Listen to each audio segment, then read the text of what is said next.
Hola, acá estamos para presentarte el sistema de ejes cartesianos o ejes coordenados. Como verás, son dos rectas perpendiculares que están graduadas. Se llaman ejes cartesianos porque a un señor fantástico matemático hace unos cuantos cientos de años en el siglo XVIII, don René Descartes, se le ocurrió esta idea y hablando de ejes cartesianos lo que estamos haciendo es perpetuar su nombre. Si nosotros dibujamos acá con la ayuda de GeoGebra un punto, GeoGebra nos da el nombre del punto, nos bautiza el punto como punto A, después vas a ver que puedes ponerle cualquier valor, y la parejita 5, 3, lo que significa que 5 es la proyección sobre el eje Y de este punto y 3 es la proyección sobre el eje X. Si graficamos acá un puntito, vamos a ver que su proyección sobre el eje X menos 2 y su proyección sobre el eje Y es 5. Lo mismo si graficamos acá, aquí, acá, acá. Entonces, en definitiva, ¿qué es un sistema de ejes cartesianos? Un depósito inagotable de puntos. Y esos puntos nos van a servir para hacer cualquier gráfica en el plano. De todos esos puntos del plano cartesiano vamos a elegir dos. Por ejemplo, vamos a elegir este punto y este punto. Esos son los ingredientes básicos para que podamos graficar una recta. Por dos puntos pasa una y solo una recta. A pesar de que parece un postulado bastante obvio, es un principio de la geometría euclidiana. ¿Por qué?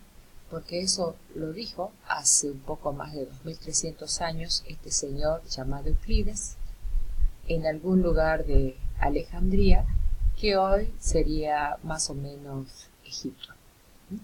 Por dos puntos pasa uno y solo una recta. Porque si fuera un solo punto podríamos pasar mucho más de una.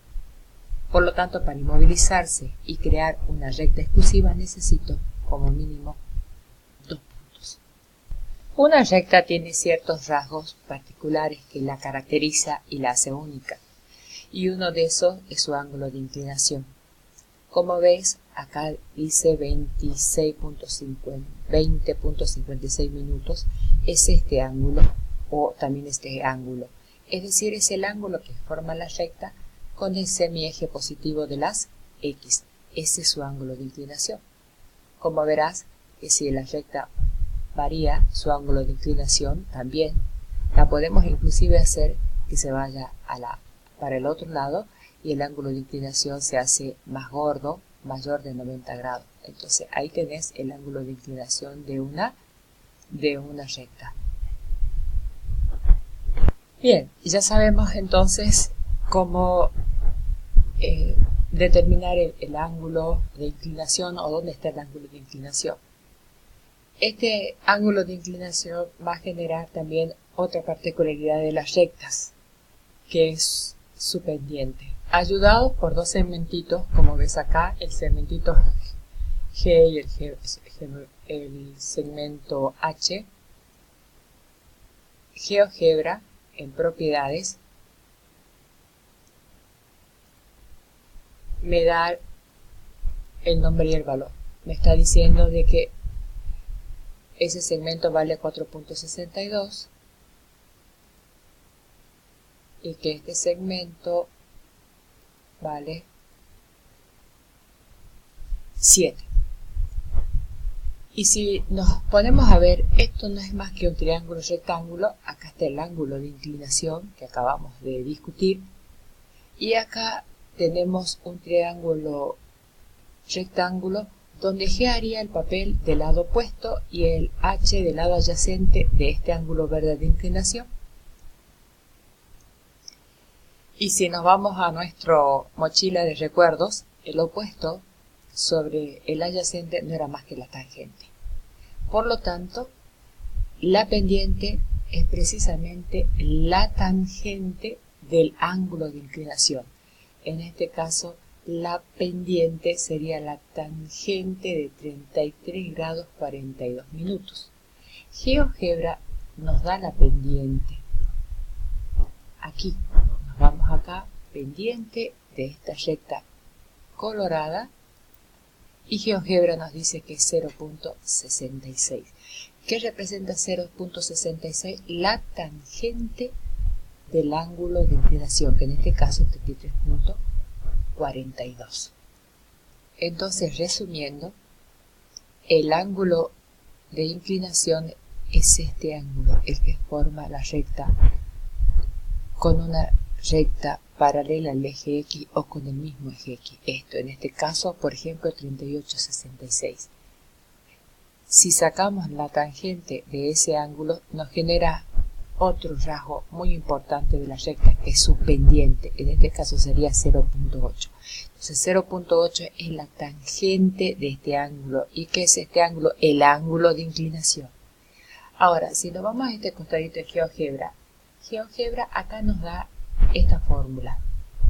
En realidad este es el nombre y el apellido analíticos de la recta. Tenemos una Y acá, una X acá, y fíjense, la pendiente acá es 0.8 y el número que acompaña a la X es 0.8. Si nosotros movemos esto, la pendiente va a ser 0.65 y acá va a ser 0.61, perdón, y acá va a ser 0.61 el número que acompaña a la X.